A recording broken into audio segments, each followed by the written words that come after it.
7707. Give us a call at 919-416-1490 or check us out on our website at www.misseajbeauty.com.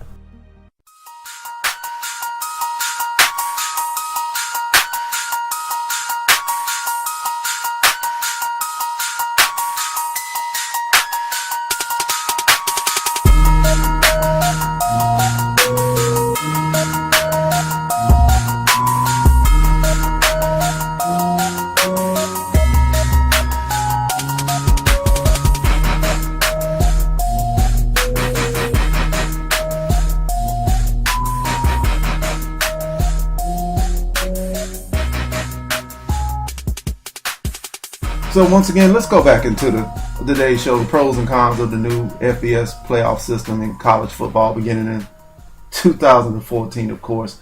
And I was going into the pros prior to the break. The pros, I mentioned the pros to it for the power conferences. TV rights to the new playoff system should be worth double what the current BCS draws, says Ralph D. Russin of the Associated Press. Conservative estimates put the playoff figure at $300 million, but when you look at it, it would probably be more like $400 million according to him, $400 to $500 million. And the biggest winners, of course, would be the 5 power conferences. When I'm talking about the 5 power conferences, I'm talking about the SEC, Big 10, Big 12, ACC, and Pac-12. Now, currently, I'll call the SEC the minor league system for the NFL because that's where most of those guys are headed to, especially coming from LSU and Alabama and so forth. And these conferences, which are likely to be well represented in the playoffs and expected to pocket more cash than your smaller conferences, of course. Now, another pro and winner would be the fans. Of course, they dictated this. A lot of them are not happy with just the 4-team format, but you know, they've been calling for this for years, but many fans, I've heard some ridiculous numbers, wanted a 64 playoff system, 16 playoff system. This is not the video. I mean, this is not video game. This is real games, people. So let's get real. Let's get serious about your expectations of a 16 to 64 team playoff system in the FBS football conferences. Now, the new semifinals, what I like about it is the new semifinals will be played on December the 31st or January the 1st. I remember coming up in high school and probably the earlier years of my adult life looking forward to the New Year's Day bowls, but over the last I would say 14 years when the BCS system was implemented, rather, those games became later into the week of the new year, and it just took away from the fun of it. You didn't see, back in the day, you would see your big power teams playing on January the 1st. Now anybody basically could play on January the 1st, and that's one good thing about it. I just remember and long for the days when college football used to own New Year's Day. And, you know, they went from their first love the past 14 years, but it looks like in 2014 they will return to their first love.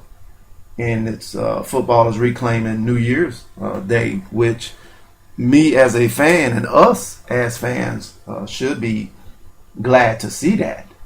Now, also the pros, actually, there are some pros and with the mid-major schools on this new playoff system, and I'll go over the cons a little later. And most if not, you have to look, most if not all 4 playoff spots, will be filled by teams that finish the regular season on top of one of the 5 power conferences.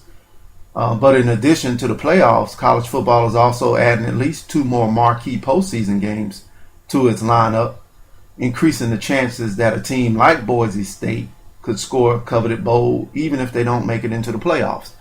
And what I'm saying is that you hear a lot of coaches moaning and griping and moaning that we should have played in the BCS title game, or in this instance, you're going to see some of them moaning that we should be in a 4-team playoff. But now the college presidents and athletic directors are going to tell them, hey, simmer down, just look at the big picture. We getting some money on this train now. Shut up. We getting, your bonus is going to be reflected on getting to a nice bowl instead of getting to a BCS bowl, which may not be attainable anyway for you at Boise State or one of your mid-major colleges. So just shut up and enjoy the money train and let's move on. And that's what you're going to see a lot of. You're going to see a less amount of bickering. You're still going to have teams that feel like they should be in a 4-team playoff, and that's going to get to my cons. The con and the negative of it, the loser of it all will be the number 5 team. Now, we are so used to the number 3 team complaining that they didn't get into the BCS title game. Now that privilege is going to go to the number 5 team, because that's going to be the team on the outside looking in and won't be competing in the playoffs. So that number 5 team is now going to be doing the bickering that the number 3 team used to do, because they're on the outside looking in. There's plenty of football programs that believe, in fans, of course, like I stated earlier, that believes the 4-team playoff format should be increased. And I said a few weeks ago on one of my shows that a lot of these college football teams are now playing 12, some 13-game schedules, and the majority of them are playing 12-game schedules. And it's getting a little ridiculous because the NFL, a non-NFL playoff team, plays 16 games per season. So when you start getting in that 12th game, you're just playing 4 less games than an NFL team, where the average player is making millions of dollars and a college football player is making nothing. So the more games these players play, the more they risk a serious career-ending injury.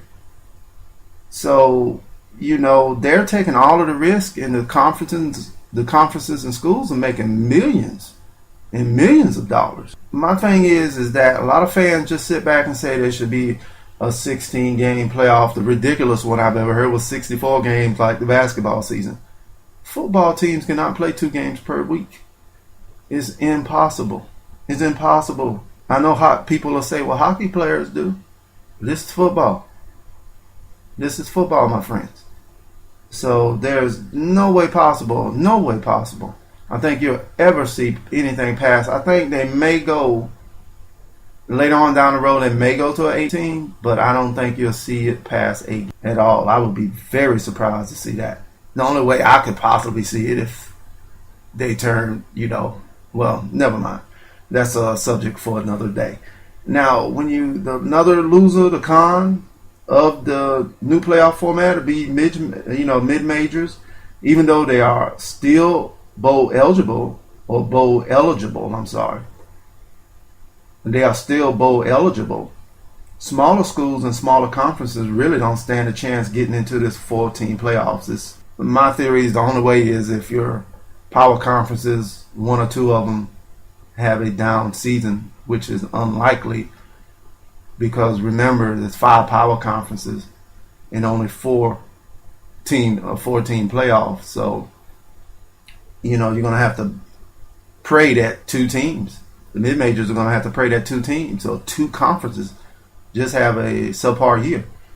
It can happen, but I doubt seriously if we see it anytime soon.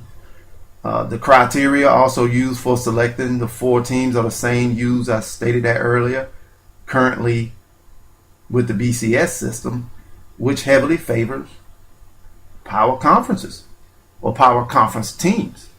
So they heavily favor that already, and it's still going to heavily favor it because they use the same computer metrics.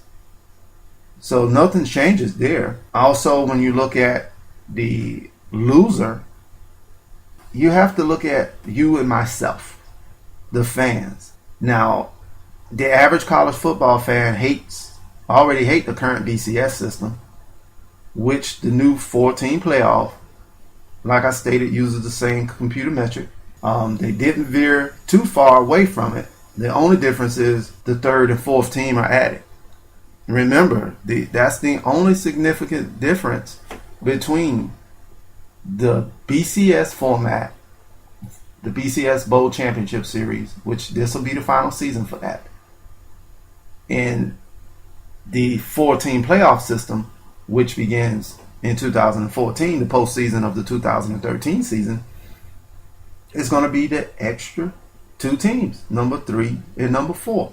Like I stated earlier, number 5 is going to be the team from on the outside looking in. The number 5 team is technically the new number 3 team. That's all they are. They're just, and you didn't hear me. If you didn't hear me correctly, the number 5 team, I'm not trying to confuse you, is going to be the new team on the outside looking in, like the number 3 team used to be. So that's going to be interesting to see who's going to be the first number 5 team. You know, and certainly they're going to be the one of the power conferences. So it's going to be interesting to see the first number 5 team during the 2014 postseason, or 2014 the postseason, to see how that's going to turn out. Now the extra game is great and will be refreshing to see, but really, you know, is the 4-team format any different? And to me, it's just, I would have to say no. You know, a lot of people are going to say it's really, you know, to me, it's really the 4-team format. Is this something to get excited about? Something that took over 100 years to get initiated, to get started, a playoff for the FBS college football teams? I would say it's nothing to get excited about. It, you know, it's a little refreshing to see. Just because it's refreshing to me doesn't mean that I'm going to get excited about it. Now, next week I'll be going over Babe Tom Herman's top 10 college football teams for the 2012 season. So tune in, and also for Trucker Joe, who is still in a bad mood. We will have a Randy Travis update next week right here. Tell your friends we will have a Randy Travis update right here, along with our college football's top 10 football teams for 2012 season. You know, it has been rumored that Randy Travis is going through a nasty divorce at this time, so maybe he can lean on Tiger Woods and Michael Jordan for some advice. Hey, it's Tiger. I need you to do me a huge favor. Can you please take your name off your phone? My wife went through my phone and maybe calling you. So if you can, please take your name off that and what do you call it? Just have it as a number on the voicemail. Just have it as your telephone number. Okay, you gotta do this for me. Huge, quickly. All right, bye. Then again, maybe not. Unfortunately, my time is up, and I do hope that you sat back and enjoyed your early morning coffee with Babe Tom Herman. So please feel free to tune in each and every Saturday morning at 7:30 a.m. on his fine radio station, Power WAUG, and Power750.com.